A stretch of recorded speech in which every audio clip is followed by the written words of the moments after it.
Долги истражни постапки, антологиски судења, одложување со банални образложенија, слаби обвиненија, укинати пресуди. Ова се дел од причините поради кои во Македонија случаевите кои се од големо значење за јавноста, како последниот со смртта на хрватскиот ракометар Денис Тот, пожарот во модуларната тетовска болница, автобуските несреќи во Бугарија, но и онаа кај ласкарци ретко добиваат судска разрешница. 25 минути истражува зошто во земјата се практикува културата и политиката на неказнивост, која е причината за кревката доверба во правосудството и зошто правдата се дели бавно и селективно и во многу случаи никој не одговара. Одложената правда е ускратената правда. Оваа позната максима со горчина ја кажуваат тие што се заглавени во македонските судски тунели. Причината е јасна, често патот до неа трае со години, чини скапо, но најмногу од се таа е тивок убиец на надежта за ефикасна правна држава. Дарко Аврамовски, правен експерт на коалицијата Сите за правично судење, вели дека неодамнешно истражување покажало дека над 60% од судските рочишта во земјава биле одложени. Во предметите што се однесуваат на организиран криминал и корупција, тој процент е 49. Доколку ги погледнете оние статистички показатели како на ЦЕПЕЖ, например, ќе увидите дека судовите ги решаваат во кривичните предмети во државата во просек за некои си 6 до 7 месеци ги завршуваат предметите во прв степен. Меѓутоа, во таа статистика влегуваат и прекршочни предмети, постапки по казнен налог, признанија на вина и спогодби за вина со самото обвинителство. Од нашиот мониторинг, од она што можеме да го видиме, 80% од пресудите доаѓаат по признание на вина во самите судски постапки. Сега тоа значи дека проблемот со одолговлекување на постапките не е само во високо профилираните случаи, туку дека тоа е проблем кој што се провлекува и низ останатите постапки. Меѓутоа, овие високо профилирани се повеќе експонирани во јавноста и поради тоа се добива впечаток дека кај нив е малку поинаква ситуацијата отколку во останатите случаи. Првата антикорупционерка Ивановска отворено го посочува кочничарот на правосудството во Македонија. Секој предмет и секој од овие иницијативи што веќе ги споменавте, без разлика дали се од извештај на ДЗР или од иницијативи од Државната комисија, за да стасат на суд мора да поминат преку јавното обвинителство, кое што нели треба да ги разгледа тие предмети и да донесе јавна обвинителска одлука. Значи некаде тука системот како да затајува таков впечаток се добива во јавноста, еве во институциите како во нашата, како во ДЗР. Тоа е нивото на доверба што беше пред некое време истакнато во јавноста, дека само 8% им се верува на правосудните органи, односно 92% е нивото на недоверба. Поранешниот судија на Уставен суд Ивановски појаснува дека нефункционалноста на судската власт е всушност огледало на самото општество. Ние имаме еден нефункционален политичко-правен систем кој има одраз на целата клима. Многу се работи со изместени вредности. Најосновно немаме владење на системот, владење на правото. Сето тоа е само една општа слика во која што функционира и нашето судство. Имаме, за жал, таква поларизација во општеството, каде што секогаш на секое нешто има друго нешто. Основното нефункционирање на системот, кога рековме, собранието. Собранието те нема кворум, те не може да ги донесе законите што треба да се донесуваат, а во основа позицијата која што е во собранието не може да го обезбеди потребниот кворум за да можат работите да се одвиваат како што треба. Уште повеќе па имаме опозиција која што не би посакал никој да има, бидејќи е неделотворна, не е коректив на власта, туку напротив е кочничар на целиот систем. Во такви услови, кога собранието не функционира ни владата, односно владата функционира како сама за себе, како да е некој големо собрание, мноштво министри, кои што нешто работат, и сите се разбира дека работат, меѓутоа не го работат тоа, барам според моје мислење, што го бара граѓаните, што го бара тие што ги поставиле. Во такви услови имаме судство кое што за жал уште во по-лоша состојба. Аврамовски прецизно ги детектира проблемите во правосудниот лавиринт. Комплексни прашања ретко кога имаат едноставен одговор и во таа смисла имаме повеќе проблеми. Би било многу фино и многу убаво да имаме еден голем крупен проблем, затоа што ќе знаеме на што да се фокусираме и како да ги унапредиме состојбите. Меѓутоа, за жал кај нас има проблеми кои што се провлекуваат со години наназад и има проблеми кои што се практично во сите можни сфери, од недостигот на материјални финансиски ресурси до проблеми со индивидуалните капацитети на правниците во државата, со некоординираност на службите, дигитализацијата, тука ја споменавте, има многу големи проблеми и застои во комуникацијата во повеќето служби, особено во фазите на истрага, кога е многу битно да се прибираат доказите. Корупцијата? Корупцијата секако факт е дека имаме корупција како држава по сите извештаи, по сите истражувања, перцепциите за корупција се многу високи и постои одреден степен на корупција од која што не се имуни ниту судовите, ниту обвинителствата. Меѓутоа е практично невозможно да се каже дека еден од тие проблеми натежнува над другите и дека тој проблем треба да го решаваме. Корупцијата е еден од чинителите, поради кој каскаат институциите при носењето на одлуките, појаснуваат од коалицијата сите за правично судење. Факт е дека корупцијата е проблем. Веќе имавме пример каде што беше откриено дека судски доставувач има илјадници пресуди и налози кои што не се доставени до странките, кои не можат да бидат извршени, што практично придонесува кон застарување на овие дела. Во таа ситуација е навистина индикативно дека тоа било така заради постоење на некоја корупција, бидејќи е малку веројатно дека некој успеал да не достави толку многу пресуди и да не репортира за тоа и така натаму. Така што таквите проблеми постојат и битно е да се согледаат и од аспект на институционално ниво. Значи, не да ги гледаме само кај судиите и кај обвинителите, туку и кај нивниот помошен административен стручен персонал, па дури и другите служби, како што е Министерството за внатрешни работи, Управата за финансиска полиција и други истражни органи од кои зависи и обвинителството при прибирање на доказите, вештаците, вештачењата и така натаму. Првата антикорупционерка Ивановска сугерира неколку решенија со кои би се подобрила работата на обвинителството во земјата, кој е столб на правниот поредок. Нивниот закон не дава ограничување на роковите во истрагата. Може би треба да се размисли. Сега не сакам да навлегувам во тоа дека за секој предмет си има своја тежина. Меѓутоа, може би треба некој разумен рок да се определи и на тој начин да се ограничи неограниченото време на постапување на обвинителите. Тоа не значи дека ќе наруши нивната независност, напротив, ќе зголеми нивната ефикасност. Понатаму исто така може да се размислува и за систем на одговорност кој што ќе подразбере казни и награди. Дали некој е поефикасно и навремено ја завршува работата, што е со нешто, не? Затоа што ако не се направат некакви корекции во организацијата и во системот на работа, кои што ќе бидат соодветни на самата природа на работењето, мислам дека нема да дојдеме до некое разумно решение. Коментирајќи ги високо профилираните случаи за кои домашната јавност се уште бара одговорност, односно судска разрешница, соговорниците решението го согледуваат во приоритизација на предметите. За мене исто така беше дилема дали постои некаков систем на приоритизација на предметите или не. Предмети од ваков тип, како што веќе ги спомнавте, по мене треба побрзо да имаат побрза разрешница. Меѓутоа, одговорот што го добивме беше дека сите предмети имаат еднакво значење и сите треба да се гледаат како ќе им дојде редот. За мене тоа не е многу прифатливо. Еве и ние се сочивме со таков проблем. Ние знаете дека сме одреден број на луѓе, ама добиваме неодреден број на предмети.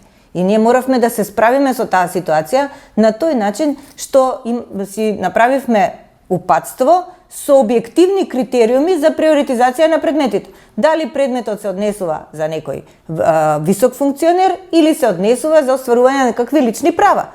Јавноста повеќе ќе интересира оној предмет што е од јавен интерес, што се однесува за висок функционер, отколку за некој сите луѓе си имаат своите права. Меѓутоа, кога сме во услови на ограничени ресурси, мораме да размислуваме на тој начин. Ono што го знам, во судењето за предметот за несреќата кај Ласкарци се чека на супер вештачењето, што значи дека тој предмет е во завршните фази од првостепената постапка.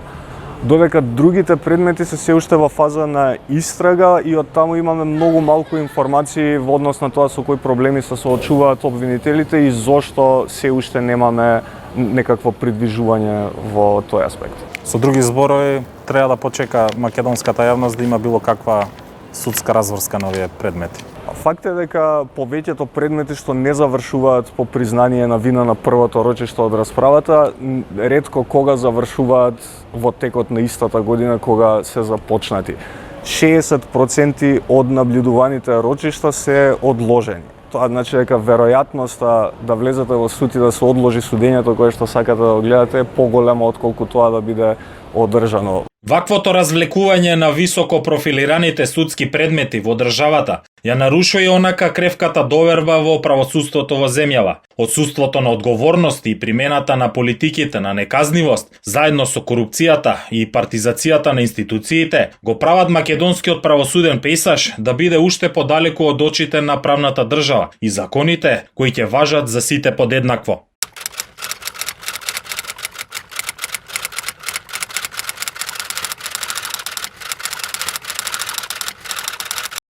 Обвинителя Јовевски има 4 несреќи каде што македонската јавност не може да види функционалност на државата, односно насила е секогаш со години неказнивост.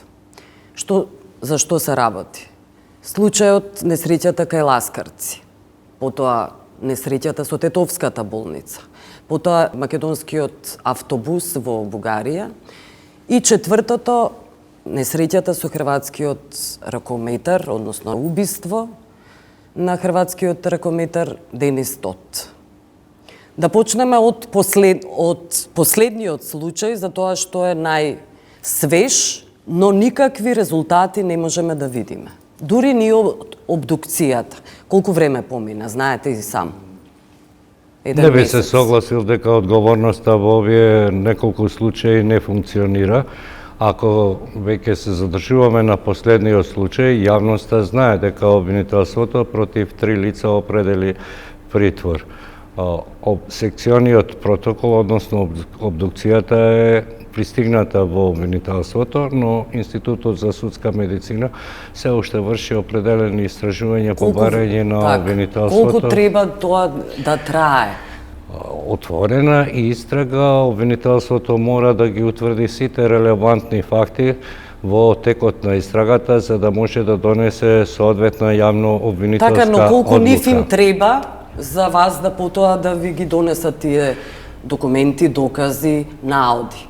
Тие обдукцијата стаса релативно брзо од Но потоа сте ја вратиле, велите. Не ја вративме, побаравме дополнителни појаснувања, утврдување на дополнителни наоди за Што баравте точно? Што со оглед дека се работи за истрага, ниту содржината на обдукцијата, ниту овие наредби не би требало да ги соопштуваме на јавноста, се додека трае истрагата. Ма тоа трае, знаете како. Еве сега да го земеме првиот случај кој ви го споменав со Ласкарци.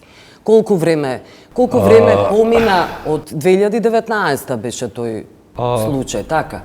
Ако прашувате за Ласкарци, обвинителството воопшто не може да ја носи одговорноста за делот на траењето на постапката. Кој треба да ја носи одговорноста? И јас мислам дека постапката непотребно трае долго. Но чија е вината? Но сакам да истакнем следно, дека обвинителството во рок од 3 месеци ја заврши истрагата. И во рамките на тие 3 месеци обвинителството достави обвинение против 6 лица во Основниот суд во Скопје, а додека едно лице е веќе правосилно осудено за тој предмет. Осудено, но не лежи затвор. Тоа е веќе работа на судот кога ќе го упати, кога ќе му достави упатен акт, но да ги појаснам уште. Да, одговорноста ме интересира. Велите не е на вас. Чија е?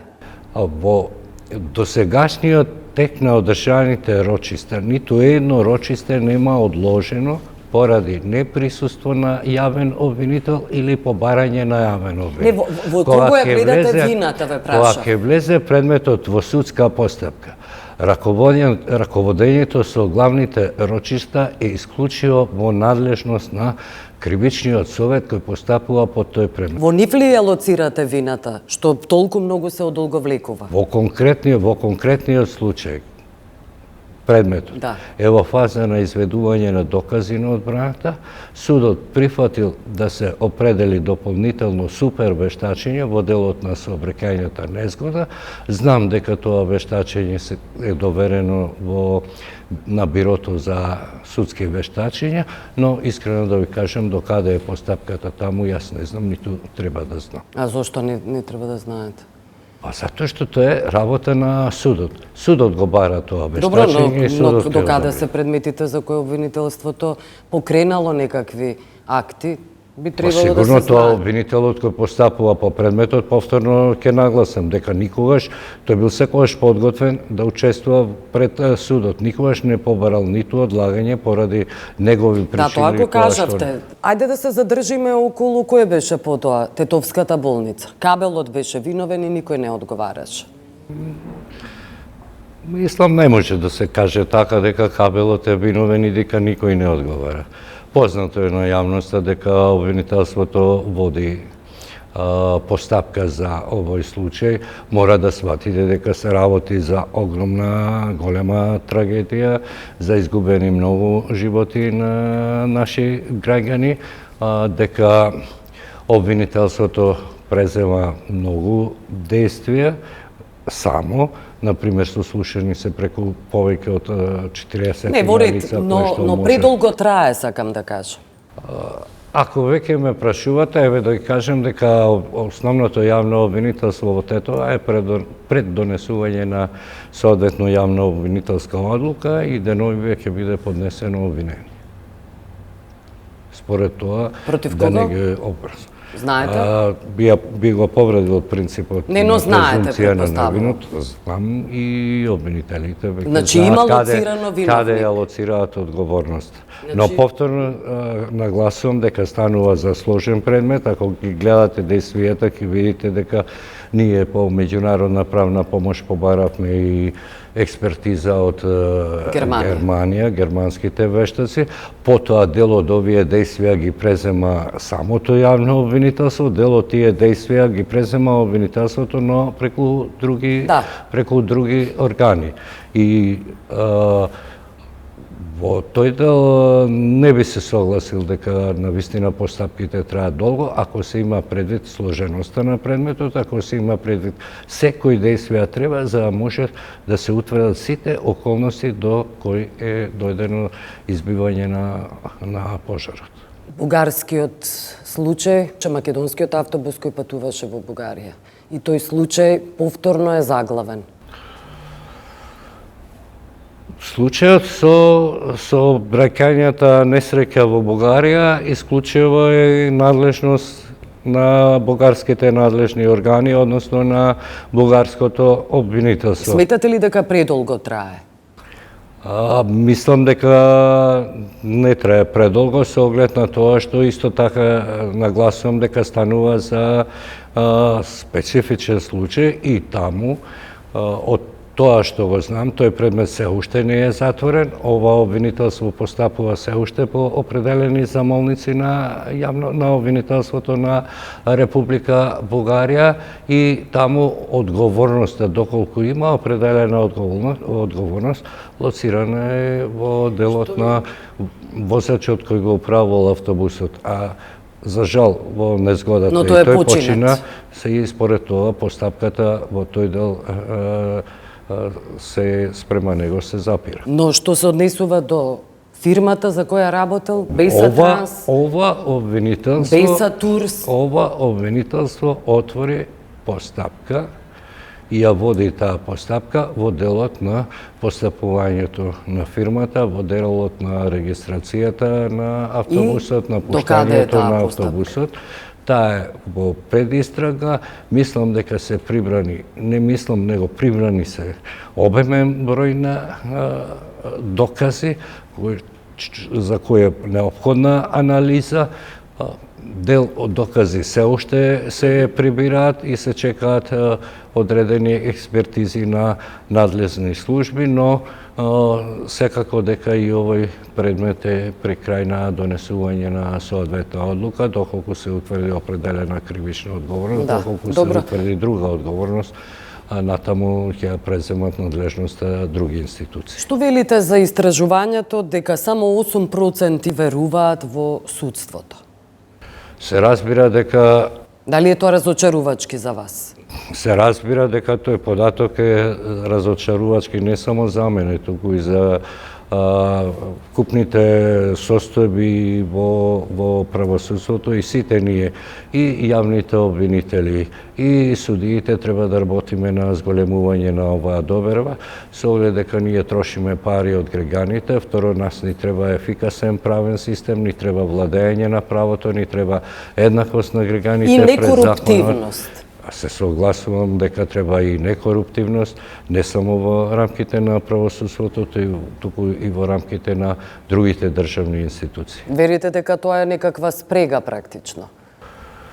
Сега треба подлабоки анализи во тој дел, но треба и превентивни и репресивни мерки околу тоа. Мора ние да работиме малку и во делот, односно надлежните органи, и да работат на делот на превенцијата, да работат на хармонизирање на законодавството. Но добро, со дали се европското. корумпирани обвинителите, судиите? Верите дека сте свесни за коруптивноста? Не може да се каже дека обвинителите и судиите се коруптивни. Тоа би било поразителен податок. Може би некаде некои суди и обвинители потпаѓаат под одредено влијание, но тоа не е доминантна појава во рамките на правосудството. Би било ли добро кога потеклото на имот би го пријавиле? А и сега потеклото на имот и судиите и обвинителите имаат обврска да го пријават во... Потеклото не се пријавува. Се пријавува само имотот. Се пријавува и потеклото со оглед на тоа дека таму се наведува и начинот на стекнување со тој имот. Дали е тоа по основ на подарок, дали е тоа ново купен имот, дали е Кога ново го наследство, купуваат, дали има наследство и потекло на така. тие пари? Нема, обвинителе. Нема. Тоа не е потекло на имот. Тоа не е транспарентно. Веќе се отворени тие прашања и антикорупцијската комисијата.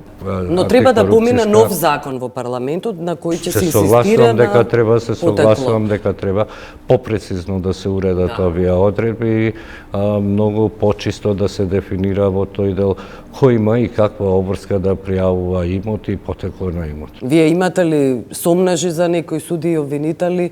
Свесни сте дека имаат имот за кој се чудите како е можно со плата да ги стекнале? Од она, јас што го имам увидот, претежно станува збор за претходно стекнат имот. Не станува збор за ново пријавен имот. Тоа е можеби мнозинството. Ние за тој начин, тоа е само една алатка во делот на имотот и во делот на докажувањето на корупцијата, но мора ние да работиме и на други начини во делот на испитувањето на потеклото на имотот. Не е доволно само пријавувањето и начинот на тоа. Не велам пријавување.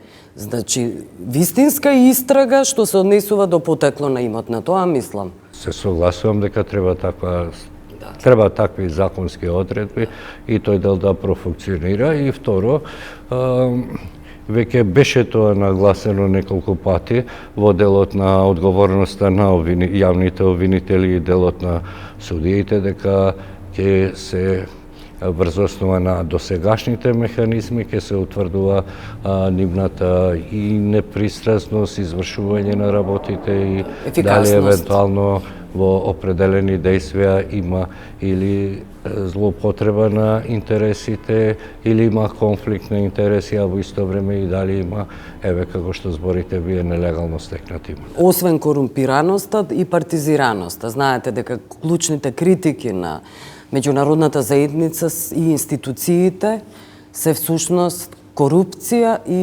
партизација, односно заробеност во канџите на политиката. Во тој дел има напредок во правосудниот систем во земјата со оглед на тоа што веќе неколку години наназад знаете дека не може да се влезе во рамките на правосудството, односно во судството и обвинителството без завршена академија за суди и јавни обвинители. А велите дека тоа е гаранција за еден од образованоста не може да биде гаранција не образованоста, начинот на влегувањето на политиката. Не само образованоста, него и начинот на избор на тие идни суди и јавни обвинители.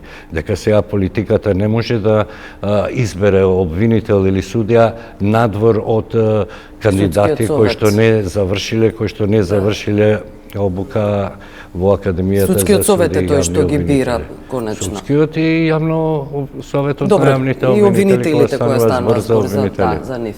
Добро ви благодарам за овој разговор.